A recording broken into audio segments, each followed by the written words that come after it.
So this week, Parshat Toledot. As with last week, unfortunately, we're making one announcement, which we would definitely make, but the same second announcement, which I made last week. But the first one is that, again, a guy that I know, Nick Sandler from Los Angeles, paid some of the money in terms of transportation that this year could happen every week, and he asked it to be done Eloi Nishmat, in memory and as zechut for Shmuel Aryeh ben Naftali Hertz and Nechama Batya bat Avraham Yitzchak.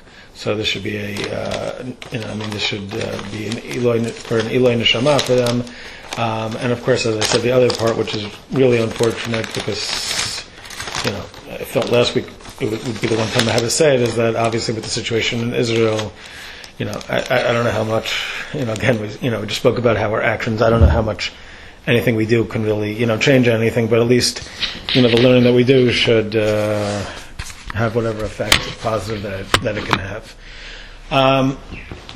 So, out of some of the shiurim that I've given, there have been certain weeks where it's I knew what I was going to do. Like there were certain weeks that, first of all, the Yamim Tovim, so there was a certain direction, or I knew with Parshat Noach that I wanted to, what I wanted to talk about. I knew in terms of, Rivka being 3. This week with Parshat Toledot, I really, I wasn't sure where I was going to go with it. I really there wasn't anything obvious that stood out, some sort of either midrash that I knew that I wanted to explore, or some sort of philosophical point which I thought was worth getting into. So I opened up. I have this set. It's a fairly large set. It's called the Torah Shalema. It's written by Rav Menachem Kasher. It's not alive anymore. It was written in the 20th century. It's basically, he goes through. It's an incredible work. It's basically, he goes through every pasuk in the Torah, or at least the first 4 books. He never ended up doing Dvarim. He died before it was finished. But he goes through every pasuk in the Torah, and he brings down every midrash, pretty much, that exists. And he goes through and he analyzes it, and he brings different versions of where it's brought down. And again, it's called the Torah Shlema, the complete Torah. Ironically, of course, he didn't end up completing it. But it's really there are essays on various themes. It's a really, really incredible work. So I opened it up, and I just started reading through midrashim, just seeing if there's anything that caught my mind. And all of a sudden I came to this midrash, which I think I had a little bit of familiarity with, but it certainly would not have come to my mind. As we'll see, it's only partially connected to this week's parasha, but although in a significant way. And I was really just, it just seemed really, really interesting. I had some ideas on it, started doing some kind of research on it. And as I said, Facebook is always my, is my beit midrash on these things. And I kind of put it out there, and anybody know anything on this? Anybody have any thoughts on this? And one guy mentioned an article, and again, there's this guy. His name is Moshe Shoshan Simon. I don't know him. I literally know nothing about him except for the fact that he seems to be a serious thinker. He told me that there was this article by this professor, Gary A. Anderson, which, as you can imagine, he's not Jewish, but he had written on this topic. And he didn't know, it wasn't online, but he said, maybe if you reach out to him, maybe he'd be willing to share it. He teaches at Notre Dame. So I went onto the Notre Dame, I did a search, Gary A. Anderson, Notre Dame, pulls up his email, sent it out. I heard you wrote this really important article on this. Would you mind sending it to me? Sure, absolutely. And basically over the past pretty much week, we've been emailing back and forth. He sent me, ends up there were two articles additionally, which he had written, which were connected, and then then I asked him if he had any thoughts on this particular midrash. So a significant amount of what I'm going to say tonight is based on it. And again, it's I haven't even mentioned the midrash yet, but it's an interesting point because again, he's a professor at Notre Dame. He was also a professor at Harvard. He's not Jewish. He's Christian, and one of the again, obviously, so we're coming at this from a very, very different place. We're coming at Torah from a very, very different place. But at the same time, he's a very serious scholar. He clearly knows Hebrew. Again, he was quoting both the rabbinic approach, and again, I'm not equating them from a religious standpoint, but the rabbinic approach and kind of the early Christian approach. One of the things that was also fascinating to me is you kind of grow up, I think a lot of times as Orthodox Jews, we say things like, oh yeah, as Jews, we have, we analyze the text very, very deeply, but, Christians, they just, kind of read it simply, and it's not really true. Yes, in the evangelical community to some degree that's true, that there's a certain lack of kind of deeper interpretation. But what I discovered this week, which I only really knew only in a very, very loose way, was the idea that, I mean, around the same time that the Chachamim were doing midrashim, or writing their own midrashim, the early Christians were also interpreting Torah. And again, and I'd say lahavdil on a religious level. I'm not saying that we should, religiously that it has the same value to us. Although again, at least the process was fairly similar, and they did interact with each other. They were actually the early church fathers and the Chachamim who were living in Eretz Yisrael at the time spoke about Torah. I mean, you have to remember, it's not that long even after the whole split between the Jews and the Christians came about. There still is the respect for Torah. So there was interaction. So with that said, let me actually finally mention what the midrash is about. This week's Parshat, it's Parshat Toledot, which for the most part deals really fairly briefly with Yitzchak. It really is more about Yaakov and Eisav. Right? I mean, we spoke about last week about the marriage of Yitzchak and Rivka, and they, after some amount of time of marriage, it's not clear. Again, depending on how old Yitzchak and Rivka literally were, we don't really, as I said, we don't necessarily know that objectively. They, at the age of 60, Yitzchak becomes a father, and they have twins. And again, we know the whole story. Rivka becomes pregnant, and there's some sort of struggle going on, Vitra Tzitzu Bekirba, which we'll look at a little bit. And ultimately, she finds out she has these twins, and that there's this real struggle that's going to exist between them. And of course, we know them as Yaakov and Eisav. And it describes them in Perek Chafhei, Pasuk Chav Zayin. It says, "Vayigdalu hane'arim," and the young men, the boys, grew up. Vayi Eisav ish yodea tzayid. He was a man who knew hunting. Ish Sadeh, man of the field, Yaakov Ish Tam Yoshev Ohalim. And Yaakov was a simple, a pure man who dwelled in tents. We know Chazal say, that means the tents of Torah. Fine. Now, here's the midrash. And the interesting thing about this midrash is that it's actually in pieces. In other words, it's not, I was hoping that there would be one place I could just bring in, one book and just, read the whole midrash, but it's actually brought down in different midrashim, different parts of it. But we'll just start off at least with the part that begins over here, and then we'll kind of trace it back. It says, Ish Yodei Atzayid, Rabbi Meir Omer, Eisav Ra'ad HaKetonet Al Nimrod. Okay, so again, there's a lot of background over here. We're going to see what this Ketonet is, but Nimrod, I don't know if you remember, Nimrod going back to Parshat Noach, Nimrod also, as we'll see, was also described as an Ish Tzayid, which is not coincidental. He was certainly within the eyes of Chazal, and I mean, you see within the pesukim, he kind of rebelled against God. He was some sort of a hunter, and he had this ketonet. We'll see what this ketonet is, some sort of a robe, some sort of a cloak. And so Eisav sees this cloak that Nimrod has, and it has Metzuyarin ala kol chayot ba'ofot shebolam, has all these images of wild animals and birds on it. V'nir'in ki'ilu hein chayin, and it sounds like something almost out of Harry Potter, and they appear to be alive. V'kushayu besadeh hayu ba'in etzlo v'nitzodin me'alehen, and how is Nimrod such a good hunter according to the Midrash? He wore this garment, and the animals would just come to him and just, accept his rulership over them. He was able to trap them without any effort. And Eisav sees this, v'chamda'ota belibo, and he desired it. Chemed, he had a strong desire for it. V'hargo, and he killed Nimrod. V'lakachat mimenu, and he took it from him after murdering him. Naase gamhu gibor tzayid. He also became a strong hunter. Shneimar vayi Eisav. Here's our pasuk. Ish yodei tzayid. Okay. Now Amar Yaakov ein harashal ra'oi l'bosh begadim halalu. Based on this part of the midrash, we wouldn't know why this would be true. But Yaakov sees this, that he has this magical, for lack of a better term, cloak, and he says he should not. Yaakov says Eisav, this Rasha should not have the right to these clothes. Okay, Ma'asa chafar ba'aretz. So Yaakov digs a hole v'tmanam, and he hides them in the ground. Shneimar tamun ba'aretz chevlo. He hid his bundle in the ground, which is a pasuk from Eov, which we'll come back to later on. So again, it's very mysterious what's going on over here. Based on this midrash over here, again, we know that that somehow there's some sort of connection between Nimrod and Eisav, that there's this cloak, it somehow enables you to capture animals without having to hunt them, without the risks inherent in hunting. In other words, usually when you hunt, especially if it's a chaya, as opposed, we're not talking about like modern day hunting, where, you go to like a game farm where the animals are all like trapped and you kind of like go there and, especially in those days, probably a lot of it was essentially hand-to-hand combat. But again, the midrash says that there was this special coat that Nimrod had. Eisav takes it, Yaakov somehow gets it away from him and hides it. Very, very strange. So, what is this coat that we're talking about over here in terms of Nimrod? So, in order to see that again, we have to look back at a number of other midrashim. Looking back in Parshat Noach, and again, here's where it talks about Nimrod. Perek Yud Pasuk Bet.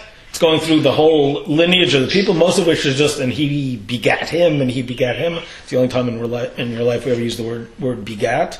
The Kush Yaladet Nimrod. Kush, who comes from Cham, he gave birth to Nimrod. Hu Hechel Lehiyot Gibor Ba'aretz. He started to be a powerful one in the land. And now here, Pasuk Tet. Hu Haya Gibor Tzayid Lifnei Hashem. Again, this word Tzayid, which is not a common word in Torah. He was a strong hunter before God, which again is a strange phrase. Chazal deal with that. Al Kain Yoemar. Therefore it is said, Kinimrod Gibor Tzayid Lifnei Hashem, and therefore when it talks about, people talk about being like Nimrod, a strong hunter before God, and then it talks about, he's the first one who's ever talked about, and this is going to be important as well, he's the first one who's talked about being a king. Vatihi Reshit Mamlachto Bavel, Ve'erach V'akad V'chalneh Be'eretz Shinar. And he had this kingship over a lot of these different lands, and ultimately Nineveh comes from this, which we'll come back to later on. So again, you've got Nimrod over here, who also is referred to as hunter. He's the first one referred to as a king, and as we're going to see, that actually is going to be significant here. And again, here we pick up with this midrash, and here it says, Rabbi Yehuda Omer, HaKetonet. So again, we knew that Nimrod had this Ketonet. We don't know where he got it from. We don't know anything more about it. Here the midrash picks up and tells us, Rabbi Yehuda Omer, HaKetonet she'asak Hadosh Baruch Hu la'adam u'l'ishto, the cloaks that God made for Adam and his wife, Haita imahem bateva. Noach somehow, again, we're going to see Noach, it ends up in Noach's hands. Again, so Adam has it. We're going to see it ends up getting passed on to Cain. Ultimately gets passed on to Noach. Noach has it in the ark with him. And when they leave the Teva, Cham, who's one of Noach's three sons and the one who ends up being a pretty bad guy, he takes it. V'hotzia imo, and he, again, it sounds like maybe he stole it, and he takes it with him. V'hin chila l'Nimrod, and he gives it to Nimrod, who's one of his descendants. Ubisha'a shahaya loveshota, again tells the same story. And when Nimrod wore this cloak, hayu kol behema chaya ba'of. Here it says behema chaya ba'of, but it just means all the animals ba'im v'noflin l'fanav. They would just like drop dead in front of him. Kisrurim shehu mikoach gvurato. Right? And people thought this was because of, like, Nimrod was some sort of a great hunter. Look at this, he comes back, he's so strong, he comes back with all these animals. They didn't realize why he was succeeding. Lefikach himlichuhu alei melech. Therefore they made him king. I mean, strong guy, we're going to make him king. Shnamar al ken yomar ken Nimrod gibor tzai lifnei Hashem. So now we have this, now we start to see the where this is coming from, where this, mysterious cloak is coming from. Nimrod has it. It came from Noach, who got it from Adam, and Adam passed it on. We'll see maybe a little bit more of the Misorah getting passed on. Wait, what says Lifnei Hashem has more meat, has a bit more. Right, but we're not going to focus on the Lifnei Hashem part right now, though. I mean, right now it's just, again, we're just focusing on this midrash that somehow Nimrod gets this jacket, this cloak, which somehow makes him this incredible hunter, which makes him a king. Eisav ultimately takes it from, wants it, and sees it, and takes it from him. Okay, so that's part two of another part of the midrash. Let's go back a little bit more. Right, so now we said that it's something which, it's something which is controlled by by Nimrod. One second. Now we have another part of the midrash. Amar Rabbi Yishmael, and it's interesting, by the way. You have Rabbi Meir, Rabbi Yehuda, Rabbi Yishmael, who are all students of Rabbi Akiva. So this is all around the time of Bayit Sheni. This midrash is, again, and it's being brought down in different works of midrashim, but again, you would imagine that, again, the similar idea. Amar Yishmael, Otana begadim shayu al Adam v'Chava. These clothes which were on Adam and Chava, kol chaya ve'ov sheroin otam hayu mishtachavim lifneim. They would bow before them. Here we don't see Adam and Chava as hunters, but somehow again the animals submit themselves before them. Mipnei kadosh baruch hu natan yiratam aleim, because God caused the animals to fear Adam and Chava. Dichtiv umorachem v'chidchem yiyeh. Right, as it says, your fear and your terror and fear of you will be upon the animals. Ukeshachatu v'nitradu min hagan hifshitan hakadosh baruch hu ma'alehem. God took them from them, which is very strange over here. In other words, this midrash seems to imply that they had them. Where did they have them? In the Gan. In Gan Eden they had them. It would seem to be some sort of and again, if you look at the pasuk, that the fear will be on you, that's when Hashem creates Adam and Chava. It sounds like this garment is something which they have before the sin, and then God takes it from them. But if this is the approach that we're going to take, then they shouldn't have it afterwards. And of course, again, we're going to, as I always point out, we're not obviously taking this midrash literally. It is not that we believe that, that there really was such a cloak. In fact, my approach, as I pointed out, is that it seems quite clear to me, and again, and Rav Kook and seemingly the Rambam as well says this as well, that there was probably not an actual Adam and Chava, particular individuals. So I'm certainly not suggesting that this is a literal midrash. I'm not suggesting that this is a literal midrash, but again, we're going to really unpack this, because I think that there's, it's certainly very interesting. I mean, you could certainly almost, you can imagine, a movie about this, you can imagine the whole thing, but I think there's something very, very, there's something pretty cool that's going on with this.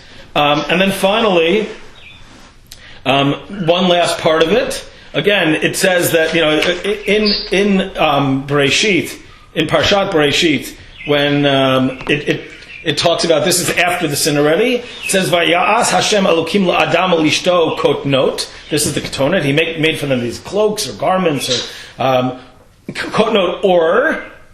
And again, this is going to be a big question how we translate this phrase. Garments of skin, foreskin, not foreskin like Brit Milah, but for the skin. Vayalbishem, and he dressed them, which is kind of strange. Now again, here the midrash comes along and says, now here Rabbi Eliezer says, Omer min ha'or shefshit hanachash. First he says that these were made out of the actual skin of the snake, which is an interesting midrash. But then again, here it continues and it says, the next part of the midrash, Hayumitsu yarim behem kolofot shabolam. Here it only says the birds.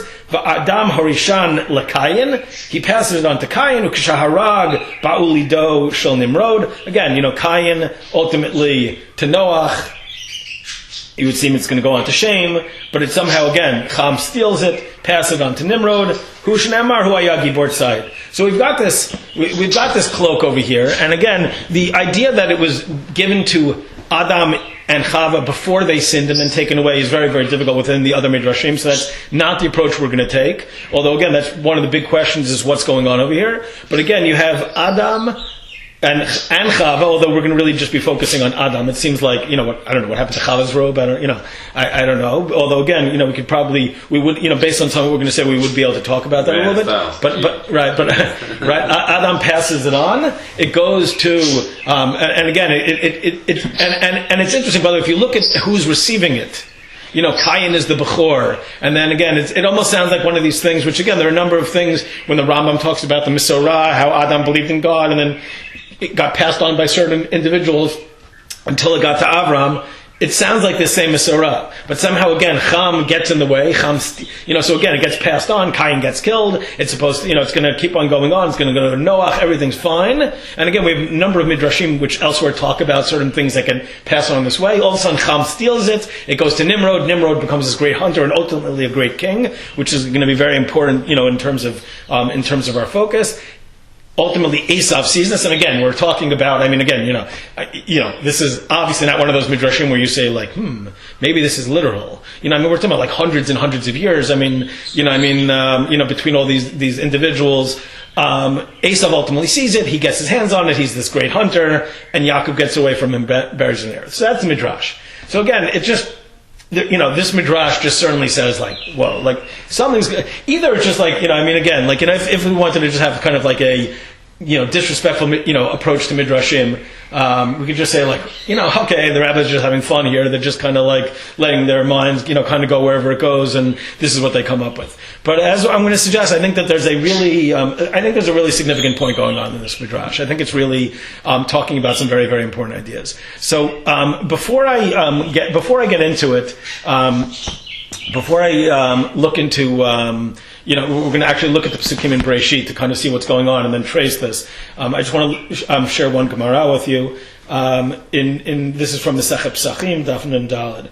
So there's just as a little bit of a background. If you've learned Pirkei Avot in the fifth parak, it starts getting into all these number things. There were 10 generations from Avraham to Noach. There were 10 generations from Noach from Adam to Noach. 10 generations from Noach to Abraham. There were 10 miracles which occurred in the Beit HaMikdash. And one of the things it talks about is that there were 10 things that were created bein hashmashot on Erev Shabbat. Now again, if we, certainly, and here's probably the least heretical, thing to not take literally, if we assume that it's not 7 actual days, then certainly whatever, and I'll suggest a possible idea so today what it means when it says that something is created bein hashmashot. But the things that are created again, you have the 6 days of creation, however we understand that concept, where everything in the natural order is created, everything from pretty much the earth itself through mankind. And then there's this idea, like, it almost sounds like, every week, you try to get ready for Shabbat, and like kind of as Shabbat is coming in, it's like, you're doing like your last minute thing, like, it sounds like, God, like, oh shoot, there's all this stuff I forgot, like, quick, it's bein hashmashot, it's not quite Shabbat, midoraita yet, let me, create a few things, right? It's very, so obviously, the things that they list in there, that you're no longer talking about the regular physical order. And in Pesachim, it lists most of these things. It says here, quoting from Pirkei Avot, Tana Rabbanan, Asara Dvarim Nivra Be'erev Shabbat Ben Hashmashot Ve'eluhein, the Be'er, right, the well, that followed Bnei Israel, Uman, and the manna that they ate in the Midbar, and Ukeshet, and the rainbow, Ktav, HaMechtav, okay, writing, why that's in there, fine, whatever, V'haluchot, and the luchot that God gave to Bnei Israel, which again were these, one's written by the finger of God on the special rock. You think that's the right? But right. We've talked about that. It was before. That's not like okay, Kivro Shel Moshe, the place where Moshe is buried, because we don't know where that is. Arasha Amad Ba Moshe Be'Eliyahu, the cave where Moshe and Eliyahu spoke to God. When Moshe, sees the back of God, whatever that means. Pechutat Pi Ha'aton, and the opening up of the donkey's mouth. What does that mean? Is the mouth created? Right? It's very strange.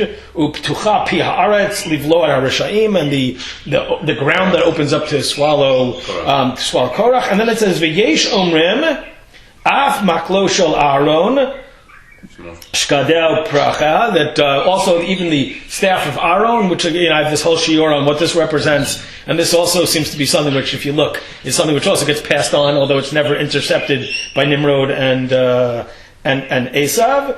V'yesh omrim af hamazikin, for those of us who like all these fun things about shadim, and also the shadim were created then. V'yesh omrim, and here's where we come into play. Af bege bigdo shel Adam HaRishon, also the cloak of Adam HaRishon.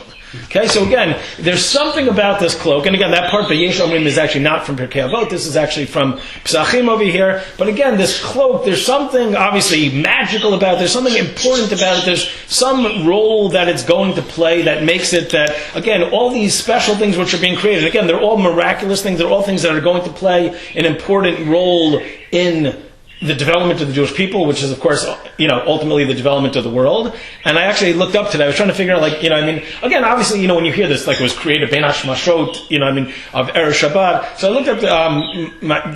There was a perush on the Mishnah called the Tiferet Yisrael, written by Rav Yisrael Lipschitz. He lived about 150 years ago.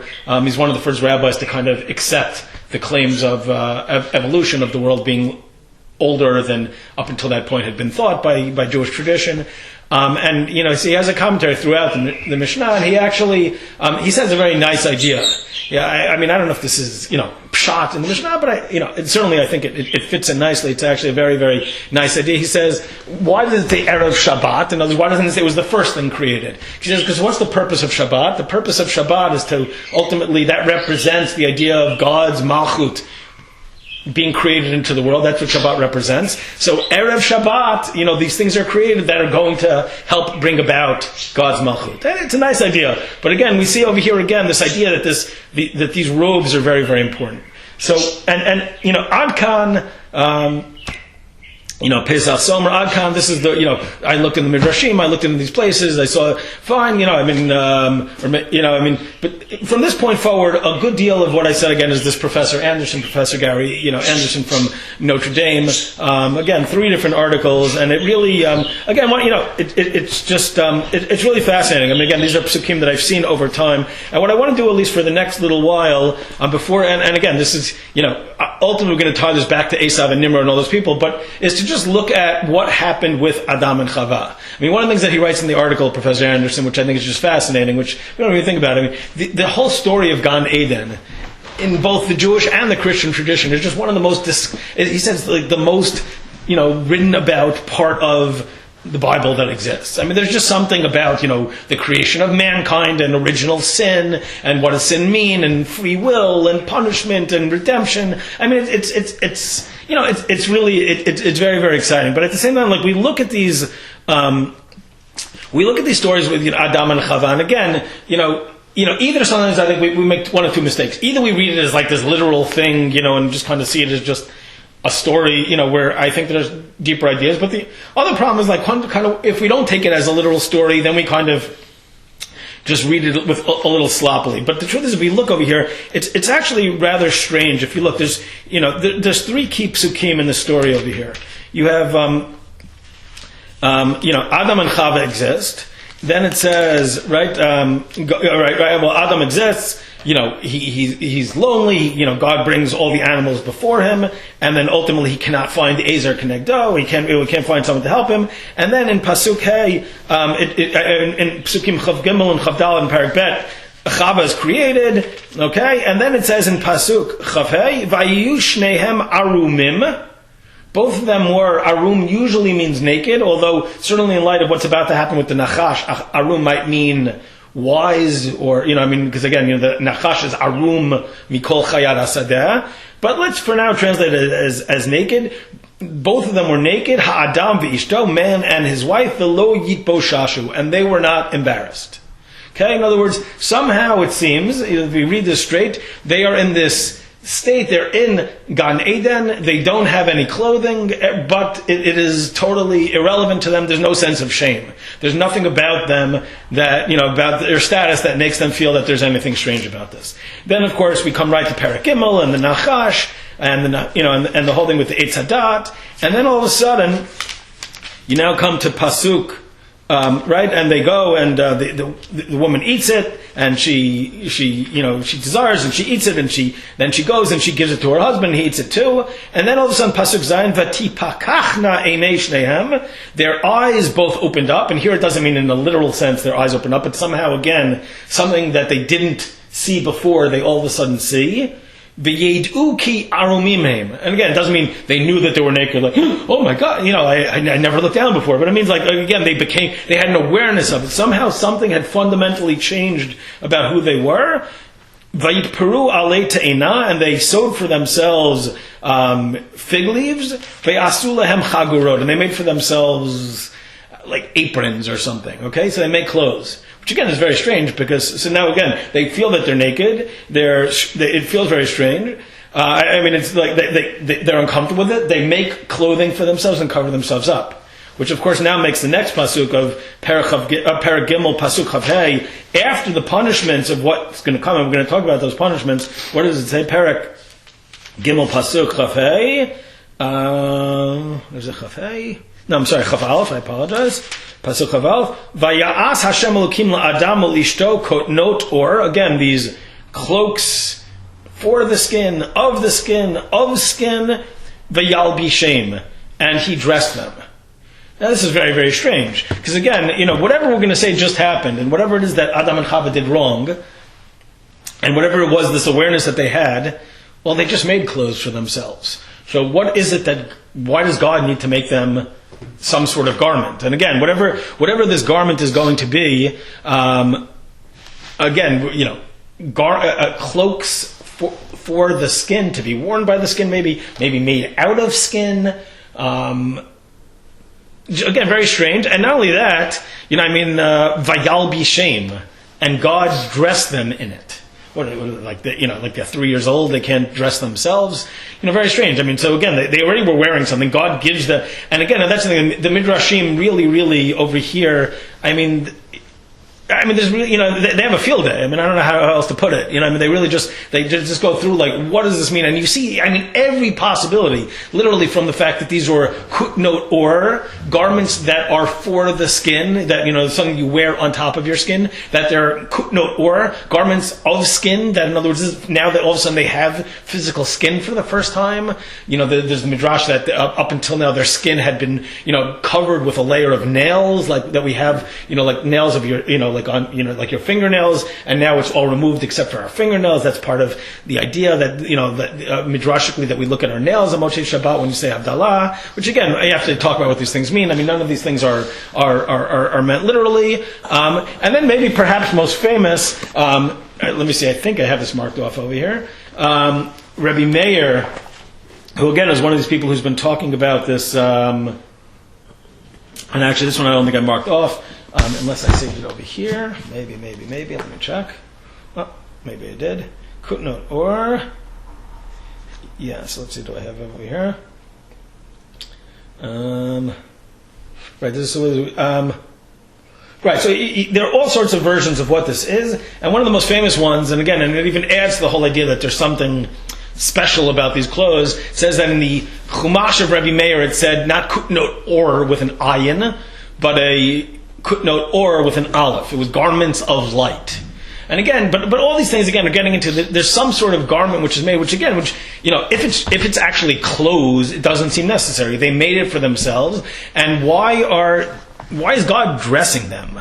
Again, very, very strange. It's just that he gave them and he dressed them, or he dressed them. Yeah. So it says again, the actual words are Vayas. He made them. He made the clothing. He made them vayal bishem, and he dressed them in them. Now, one of the things that makes this even more complicated is the order of this pasuk. Because one of the things that Professor Anderson mentions in the first article that I read, and that's kind of interesting. I didn't realize the Christians also talk about this idea ein mukdam muchar b'Torah. In other words, not necessarily is everything that's listed is necessarily listed in chronological order that it happened, but sometimes it's thematic.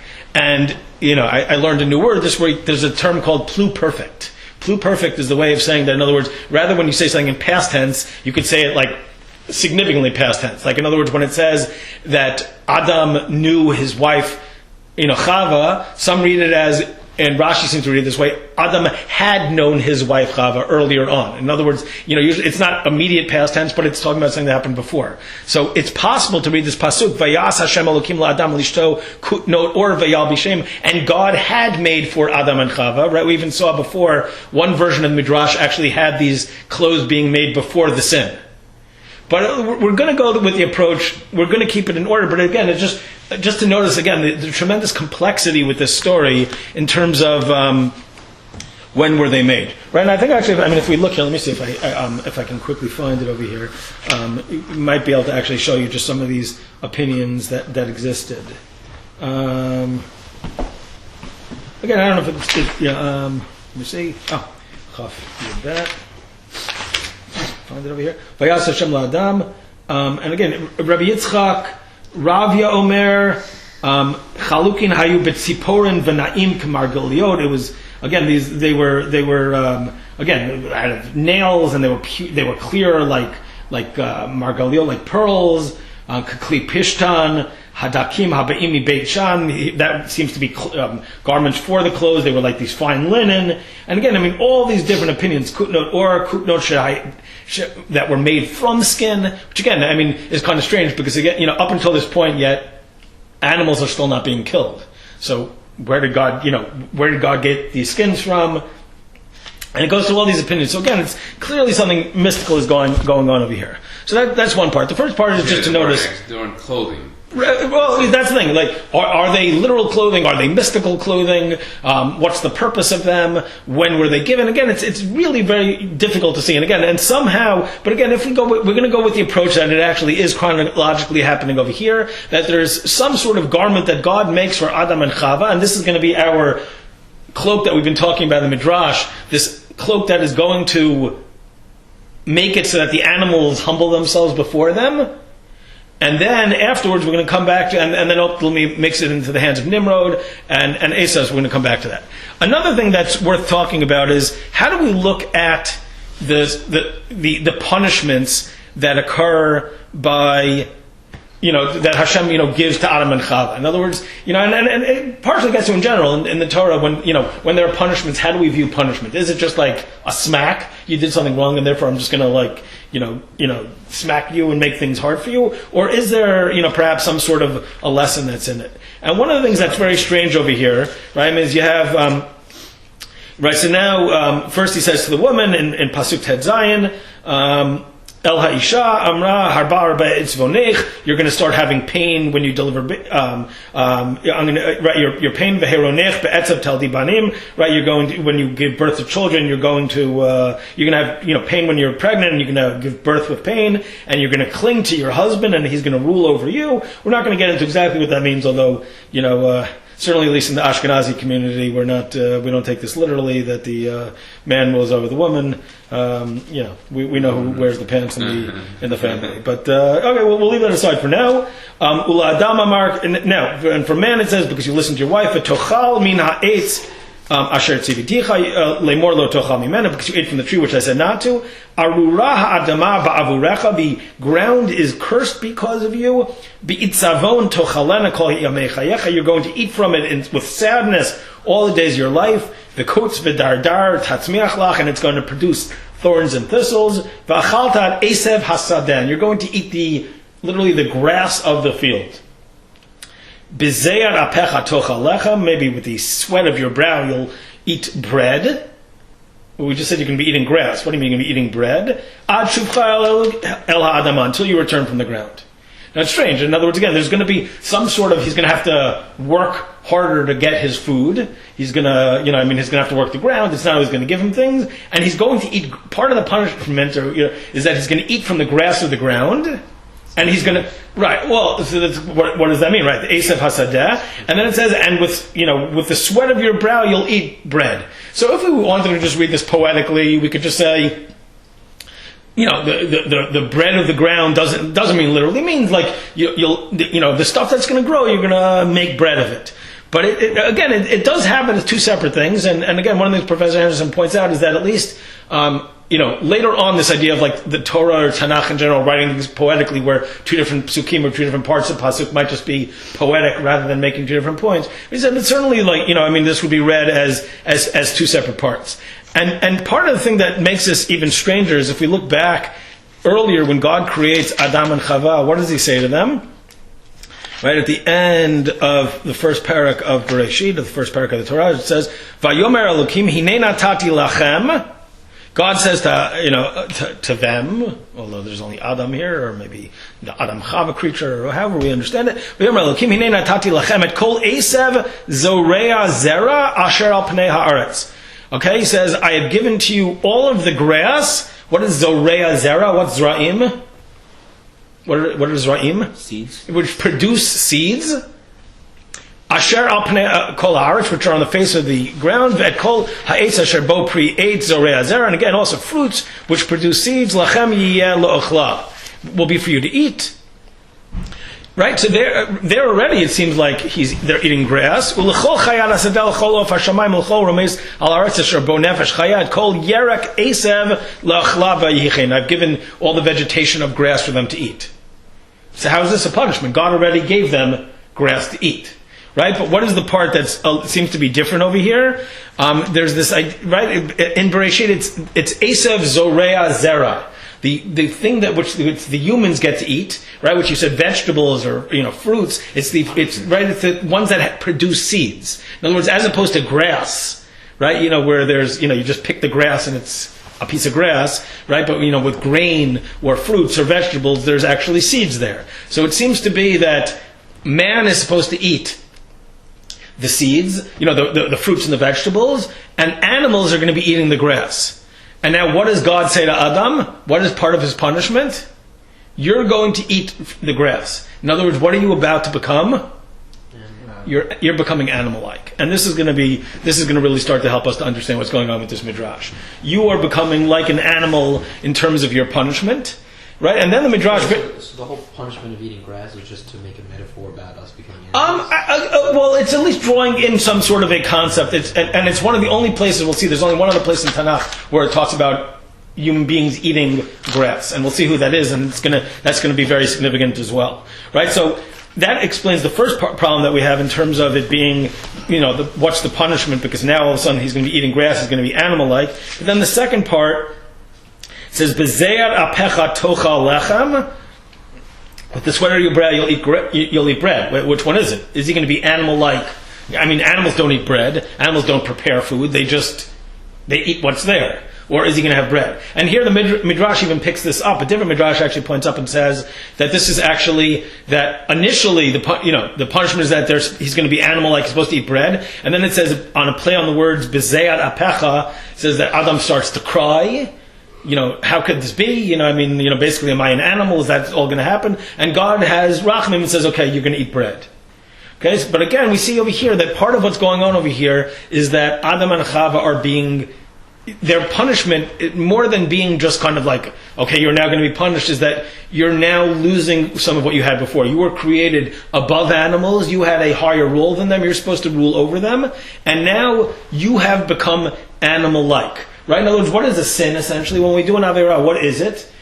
It's just doing whatever you feel like. It's I want it now. Right? In other words, that, we have the ability to think long term, but when we do something wrong, it generally means, like, I don't want to think about consequences.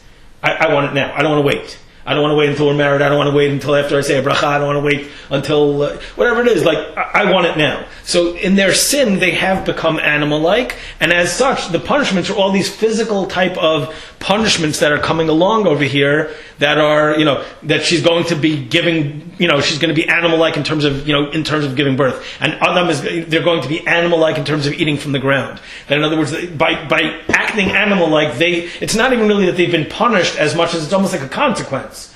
Like you have lost the glory which comes from being a human being who has this bechira, who has this ability to think long term, and now you've become animal-like. And in fact, as I pointed out, one of the Sfarim in my house, which certainly cracked the first time I opened it up, which I think was today, Sefer Daniel. Right, so again, even pretending that I've gone through a decent amount of Ketuvim, besides the Megillot and Tehillim, Sefer Daniel is written in Aramaic, which by itself does not make it hard, but it's a different Aramaic from the Gemara. And in Perek Daled, you have a very, very interesting story. You have Nebuchadnezzar, who ultimately, and again, I'm going to be talking about kings in a little while again, but Nebuchadnezzar, who was the king who ultimately destroys the Beit HaMikdash, and he's the king who the Midrash says is one of the kings who ruled over the entire world. He has this dream, and he actually comes to Daniel, and Daniel interprets it for him, but it actually points out, and it's 3 separate times. Listen to what it says. V'lo tardin min anasha, you're not going to be living with mankind, you're going to be separated from them. V'im chevat bera leheve midorach, and you're going to live with the wild animals. V'ispa ketorin lach yitamun, and you're going to eat grass like a ox. And then ultimately, it comes to Daniel, and Daniel interprets the dream for him. But again, as far as I know, the only other time in Tanakh where it talks about a human being eating the grass on the ground, it's Nebuchadnezzar, it's this king later on, and it's a punishment that you're going to be animal-like. So now if we start to pull all of this together, actually one other thing, why is it all of a sudden now? And again, so now if we say that this is what's going on with the midrash over here, they've acted animal-like, they've become animal-like, they're being punished in becoming animal-like. So then, why do they need? What's these garments that they're being given? Right? So why do they need these garments? Why that again? What it's going to do is going to humble the animals in front of them. It seems that somehow after the sin, the animals seem to, at least midrashically, seem to lose their fear over them. And again, it makes sense. Why? Because in other words, what gives human beings their control over animals? The fact that we're human beings and not just another animal. But now after the sin, what have they become? They're just another creature, and let's face it. And the Rambam actually points this out in the Moreh Nevuchim. I didn't bring the Moreh Nevuchim, but at the end of the third chelek in Parak Nundal, he actually says, if you look at, how do we know that the purpose of mankind is not physical? Because animals are much better than us. Animals who are not as advanced as we are don't have, they're not the purpose of creation, right? You put the best Olympian in the world up against a leopard. There's nothing to talk about. You have the best wrestler in the world, wrestle with a bear. He's going to get killed, right? So, but again, right. So it's right, and that's what he says. Ultimately, it's our intelligence. That's what makes it. But now that they've become animal-like, the animals, basically they're in trouble. And it actually, it's very interesting if you point out, it's not just, what do you mean? Where do we talk about the other animals? Shouldn't it just be the snake that's punished? But listen to this again. This is an incredible midrashic reading over here. Very, a careful reading that leads to how to say it. Vayomer Hashem Elokim El Hanachash Ki Asita Zot Arur Ata Mikol Behema Mikol Chayar Asadeh. Doesn't say just Arur Ata, you are cursed. You are cursed from all the other animals of the earth. Right? So in other words, it sounds like the snake is maybe the most cursed, but all the other animals are cursed. And then, ve'eva ashit beincha ubein ha'isha. So, there's going to be this hatred between you and the woman. So maybe the snake has this ultimate level, but again, we seem to see from here that the animals, this is not just, again, this is what I love about midrashim. This is one of the things that people make the mistake, the rabbis are just making up. No, they're reading these pesukim very carefully. They're saying something is going on with the animals over here. The animals are no longer afraid, so what's the purpose of this cloak? It's to humble them. It's basically, again, that crying that Adam dies, there does seem to be some sort of a recognition of, I've done a sin. I don't want to be animal-like. God, says, okay, you're going to have bread. He makes these clothes for him, and these clothes kind of protect them. But again, so we have this idea over here that basically, and by the way, it's interesting. I once heard this in the name of Rabbi Avigdor Miller, who was he was somewhat controversial, at least in some circles. I don't want to get into why, but Avigdor Miller talks about the fact that every time mankind sins, God has to make them less animal-like. Right? In other words, that's the idea of giving them clothes, right? The idea of clothes is to remind them that even though you have the same body parts, right? Even though you might have even evolved from, from the same places that monkeys did, that doesn't mean that you are just a monkey with opposable thumbs. So why do that and then do the posing thing right? Why? All right. Why it's done like that? Again, in terms of the specific, textual where it is, and we'll leave that for now. Again, it's somewhat complex, but again, but this idea over here is that again, and then we see again when Noach sins, what happens after Noach? Then you have all of a sudden the Sheva Mitzvot B'nai Noach. In other words, you start to have commandments. In other words, and he points out, and then ultimately the mitzvot in general. In other words, the purpose of the mitzvot, if we say that sinning makes us animal-like, the purpose of the mitzvot is to make us human, is to make us have the ability to pause, is to have us have the ability to recognize that we have some sort of a higher purpose, that we have the ability to be holy, that we have the ability to have a connection to God, that we have the ability to think long-term. Ultimately, they say that I think the arm after the eagle is only because of... Right. We can talk about it. It goes on, that was ultimate. Right, one of the things, I'm not even getting into over here is that ultimately, again, Bnei Yisrael by the Chet HaEgel do seem to return to this Adam and Chava level. Maybe that's what those crowns represent, and then they lose it. But I'm not going to get into that, at least for tonight. So now we have an idea what's going on with these cloaks. Why are there these magical cloaks? Because again, Adam and Chava have been animal-like. God wants them to remember or to live in a way that's human-like. So he makes these cloaks for them. He dresses them in it. He puts it on them. It gives them the ability to, again, rule over the animals. But again, not for any sort of hunting purpose. It's just to kind of give them a certain level. And again, it also makes sense now if we say that it ends up in the hands of Noach, right? You imagine that's, how does Noach get the animals to come to him? He has this cloak. And again, it's got these animals on it, which somehow they come and they just, and again, it's not being, but there's two ways that we can really dominate, that we can put ourselves above animals, right? On the one hand, there's the sense of ruchaniyut, of spirituality, of connected to God, of holiness, of Torah, mitzvot, a sense of, returning to God and recognizing that ultimately we're not animal-like. But the other way, and this all of a sudden brings us to Nimrod and maybe Ham as well, is the idea of we can be more powerful. Because we're smarter, we can be better hunters, right? In other words, the idea over here, there's really two messages you can kind of take out of this. In other words, one is it's not good to be an animal, and you have to work on it, and you have to kind of avoid being animal-like, and you have to think long-term. Or it could be, okay, I'm an animal, but I'm going to be the most successful animal. I'm going to be a hunter. I'm going to figure out ways to dominate them. And that brings us to Nimrod. Nimrod all of a sudden starts using this ability that, again, rather than recognizing it as this, I have to be long-term thinking, I have to have this relationship with God, he sees it as, I have the ability to dominate. I have the ability to be, yes, I might be an animal, but I'm much more powerful. I can make weapons. I have tools. I can outsmart animals. I can trap them. And that's the idea that it falls into Nimrod's hands. And again, he becomes a king, right? What's the idea? For the first time, and again, and this is not, literally we can talk about when, mankind first started, breaking up from little tribes into... But essentially, what is it saying? What's the idea of a king? Someone who rules over others, right? I mean, the idea of a hunter is someone who wants to dominate, who wants to control others, who wants to be the strongest. And of course, as we know, though, if this is the way you're going to live, right? If you live by the sword, you die by the sword, right? In other words, ultimately, if that's who you see yourself as, then what can happen? Eisav now comes along, and he wants Nimrod's cloak. And if it's survival of the fittest, if it's the strongest one who you are, well, Eisav's stronger than Nimrod. He comes upon him and he takes it from him. And now Eisav is the Ish Yodei Atzayid. He's the one who now has this ability. But there's Yaakov and Eisav. And they represent the two ways that you can go. Right? V'yitratzutzu habanim b'kirba. They struggle within her. There's, right? It says, when they, the midrash says that when she went past the Beit Midrash, that she would feel kicking in one side, and when she went past the Beit Avodah Zarah, she'd feel kicking in the other direction.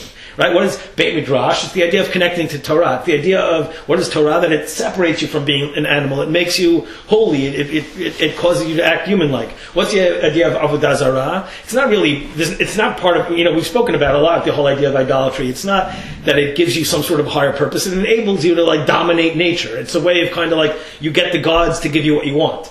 Eisav is about this world. Eisav is, right, in fact, the midrash even says that, Eisav ge'eh b'malchuto, again, talking about kingship. Eisav is about control and this world, and Yaakov is ge'eh ba'olamo, and about olam haba. Where it says, what were they fighting about inside of her? It says, olam hazeh versus olam haba. For Eisav, it's fine, I'm an animal. All there is this world. It's like it says in Kohelet, right? I die and and animals die. We're all, there's nothing that comes afterwards. This world is all there is. Okay, I'm going to make the best of it. I'm going to dominate this world. Yaakov has a olam haba approach, and of course that leads us to the whole thing with the bat. Even before we get into the last part of Midrash, what it means that Yaakov takes this away from him, but Eisav comes back from the field, right? And what does he say? Right, Yaakov is making this food, and he says, "Haliteni na," pour it into my mouth. Right, Haliteni na. Probably not saying please. Eisav is not a please kind of guy. Na could mean now. Pour it, pour it into my mouth now. Again, he's a guy. Again, animals. How do they eat? Not lechem. Lechem is the idea of preparing something, of cutting something, and again, you see all the malachot of Shabbat. It's a long process. You have to cut it, and you have to grind it, and you have to separate it, and you have to mix it with water, and you have to bake it, and all those things. Haliteni na, give it to me now. I don't care what it is. Is it cooked already? Is it raw? It doesn't make a difference. Just pour it down my throat. And not only that, right? He's eating with his mouth. He's not even, he's not using his hands, right? Human beings, who eats where it just gets put right into the mouth? You stuff, there's a concept of, stuffing the food into the animal's mouth to make it to eat. Eisav is animal-like. And he's very strong and he's very dominant. Which brings us to this last part of the midrash, right? The last part of the midrash points out that somehow Yaakov takes this from him Yaakov somehow takes this from, and he buries it within the ground. So this was the part which I came to when I saw this midrash.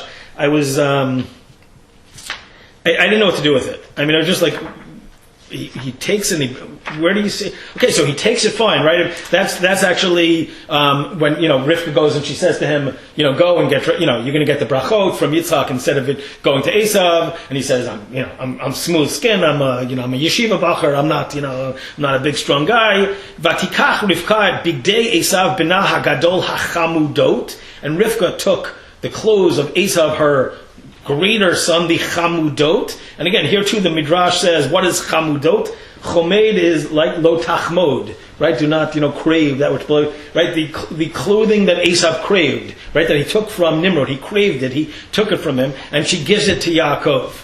And right, and what is so? And it says so. The truth is, I actually put in some effort over here, and I decided, I'm going to look up this pasuk in Eov. Right? Here's another one of those books. I remember when I was at YU. Well, actually, I wasn't. I was living up by YU. I actually wasn't. This is when I was married already. I was not actually enrolled in YU. I was enrolled in graduate school for a little while, in social work of all things, because I'm only attracted to things that don't make money. But that year I decided I was going to take there's Rabbi Carmi at YU, who's a really brilliant guy. He's a little, he's a little eccentric, but brilliant thinker. And he was teaching a course on Eov that year. And basically, if anybody knows anything about Eov, I mean, again, it's a very, very complicated book, and there's a discussion among Chazal when it was written, and who wrote it, and is it true, and was he Jewish, and was he not? All everybody knows about it is that Eov is this really good guy, he's got everything, and then one day the Satan comes to God and says, he's only good because he's got everything. Can I test him? God says, sure, knock yourself out. And he goes and he basically, like Eov, he takes everything away, and he takes his money, and he takes his children, and he takes his wife, and he makes Eov sick, and finally Eov gets mad and curses God, and then for the rest of the book it's all about, why did this happen? Right? And then basically everybody ignores the book, because one of the things that makes Eov incredibly complex is it has all these words. The fancy term for it is hapex legomenon, which are words that appear only once in Tanakh. So when you come upon a weird word, at least you can look elsewhere and compare it. There's all these words that appear only in Eov, and again, it's these three friends, and they come to him, and they all, they blame him. It's your fault that you're being punished, and until basically God sends a long messenger who comes along at the end and says, no, the friends are all wrong, and basically you don't understand everything. And at the end, he pays Eov back, as if somehow you can, give him a new family, makes up for that. I don't know. Okay, that's everybody knows. The middle prakim, nobody reads. I mean, and this is part of the middle prakim. But I looked. Okay, you know what? I'm not going to go through all of Sefer Eov, but I looked at where is this pasuk coming from? Where it says that Yaakov takes what Eisav has and he makes a hole and he buries it in the ground. Right. So it's in the middle of One of the things that's nice. What's it called? What are these called? The dot mikra? These Navi which put up by Mosar of Cook, they have a section, they always have an introduction before they have a translation, a word for word translation, but they always have an introduction. It says, this group of pesukim over here is about the punishment of the Rishaim. Okay, punishment of Rishaim, they're using this pasuk to talk about Eisav. Okay, so that makes sense. And then it says, what does the pasuk say? Again, pasuk Yud. It says, Tamun be'eretz chavlo, he hides in his bundle, or his trap in the ground, umalkudoto alei nativ. Also, it's a poetic way of saying, again, he hides his trap in the ground. And what is it saying? That somehow there's a trap which is laid for the Rishaim. In other words, there's something about them that, you hide a trap in the ground, right? Like you've ever seen, in the movies, you're walking, and all of a sudden the person, steps into the trap, and they get, pulled up or whatever by this, So, again, somehow the midrash is saying that just like there's a trap which traps a person hidden in the ground, Yaakov takes the ketonet which Eisav has, again metaphorically, and he uses it against him. And again, here's a couple. Here's the thing. Just to and this is going to kind of pull everything together. First of all, again, we've been comparing. We're connecting Eisav to Nimrod. Nimrod is a guy who's a melech. He's the first king. He's the first one who wants to dominate. He's the first one who says, rather than fighting the idea of being animal-like, he embraces it. I'm going to be powerful. Who else does it compare to? Who else is animal-like in Tanakh? Nebuchadnezzar. Both Nimrod and Nebuchadnezzar, interestingly enough, comes from the same place. If you look, Chazal connect it where Nimrod is from, at least midrashically. Ninveh is one of Nimrod's cities. They both are considered one of the 10 men who ruled over the entire world. What is the idea again? Power. It's all about power. It's all about I'm going to be the most. I'm nothing but an animal, and I'm going to rule based on just being stronger than anybody else, right? And Eisav, right? What does it say, right? When Yaakov is trying to trick, or for lack of a better term, but maybe it's the truth, is to trick or to get Yitzchak to give him the bracha, right? He says, what does Yitzchak say? Yadayim yedei Eisav, right? Eisav is a guy of the hands. He's a guy of force, of brute force. Right? Whereas by Yaakov, it's kol Yaakov, right? The kol, a voice, is not physical, right? I mean, we spoke about even, previously, like when I think by Rosh Hashanah, we're talking about the voice is actually a thing which, does not have any, real physical essence to it. It's considered, you don't say a bracha over things of speech, because it's not a thing, right? So Eisav is one of, in terms of force, he's one of Yadayim, he's one of like ruling in terms of force. And again, even though he's never specifically put as a king, the midrashim clearly, like they talk about him as Ge'eh b'malchuto. He wants to, again, ultimately what is a king, at least in a dictatorship? It's one who rules over others. So now when we pull this together, Yaakov goes and gets the bracha that would have gone for him. And ultimately, right, what does Yitzchak say to him? He says, you're going to be, right, he goes in and he feels him a kol Yaakov, and he doesn't recognize him, and he says, okay, and he smells it, by the way. He smells these clothes, and what does it say? Listen to this. I mean, this is clearly tying into the midrash. Again, another place where the midrash is not just making up an idea. Vayigash, vayishaklo, vayarach et reach begadav, vayivarchehu. He smells these clothes. This, which again, midrashically is the Ketonet. And what does it say about it? Vayomer re'ei b'nei kereach sadeh asher bercho Hashem. It smells like the field which has been blessed by God. It smells like, midrashically, and again, what do they say over here? It smells like Gan Eden. Right? Okay? It smells like Gan Eden. Again, the midrash is not just throwing out a story. It's reading pesukim carefully. Not giving you pshat, but it's giving you ideas which are based on a close reading. And he says, Vayiten lecha, now here's the bracha, Vayiten elokim mital hashmayim mishmanei haaretz. Okay, I'm going to give you, right, Verov daganu tirosh. What does he give him? What is Dagana Tirosh? He's going to give him, again, things that are produced, like bread, right? Grapes, things that you have to produce into real food. Ya'abducha amim v'yishtachavu lecha le'umim. They're going to bow down to you. Havei gvir la'achecha. He's going to bow down to you. But again, not because of force. Yaakov is, ultimately, you don't see over here. We're going to see the force in a second. But he's going to rule. He's going to rule over you again. Why? Because you're going to be. Because who is Yaakov? He's, kol Yaakov, because he has a spiritual side, right? Then Eisav comes in and he figures out that he's been tricked, and he screams out, "Is there no other bracha that you have?" And finally he says, "I'll give you a bracha." Right? He says, "What? You only have one? What? There's nothing else you could say." So he says, "Fine. Hine mishmanei haaretz yeh moshavecha umital hashamayim me'al." Right? You're going to, from like that which the land grows, va'al charbercha tichyeh. You're going to live by your sword. Eisav is a sword guy. You're going to succeed based on physical. It's going to be this eternal battle between your two peoples, right? The midrash even says that, it says if you see Bnei Israel is up, then you know that Rome, which is considered at least symbolically to be the continuation of Eisav, must be down. If Rome is up, Yaakov, Bnei Israel must be down. He says anybody tells you they're both up or they're both down, they're lying. There are these opposites. You're going to live by your sword. That achicha ta'avod. You're going to serve your brother. The only time that you're going to be able to rule over him is going to be when he messes up. So this is what I think the midrash is getting at when it says that Yaakov buries it. He takes away some of the power of Eisav. Right? Eisav is still going to live by his sword, but as long as we, right, his descendants, live by Yaakov's midah, by the kol Yaakov, by the idea of that we're not animals, but that we're human beings, that we have the ability to have this relationship with Hashem, the power of Esav's sword is severely weakened. Yaakov's up and Esav's down.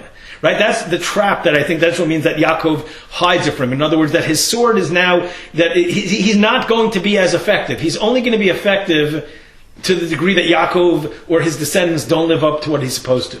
So again, just to pull the whole midrash together, we've seen this idea of what these begadim represent, what the idea of clothes, these spiritual clothes, which are, again, it's not about God physically giving clothes, they already had clothes, but it's about God giving them the ability to rise above their animal nature, which they've just brought out by sinning. It's the ability to rise above the animals. It's the ability, which again would get passed on almost midrashically. These clothes are created bein hashmashot. This, again, it's built into creation that, that our purpose as human beings in this world is to live a life of kedusha, not to just dominate.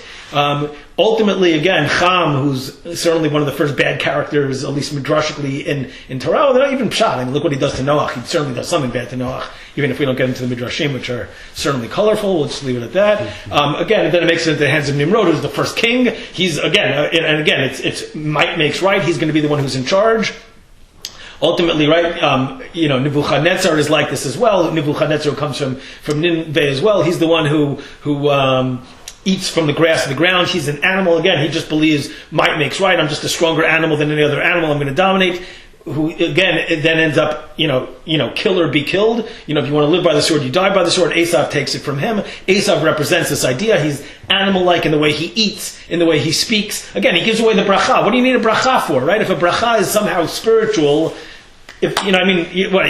animals don't think about olam haba. It doesn't exist. We said that's what it is. It says, what are they fighting about? Eisav wants olam hazeh. There is no olam haba. Yaakov is a, ben olam haba. He's someone who is forward-thinking.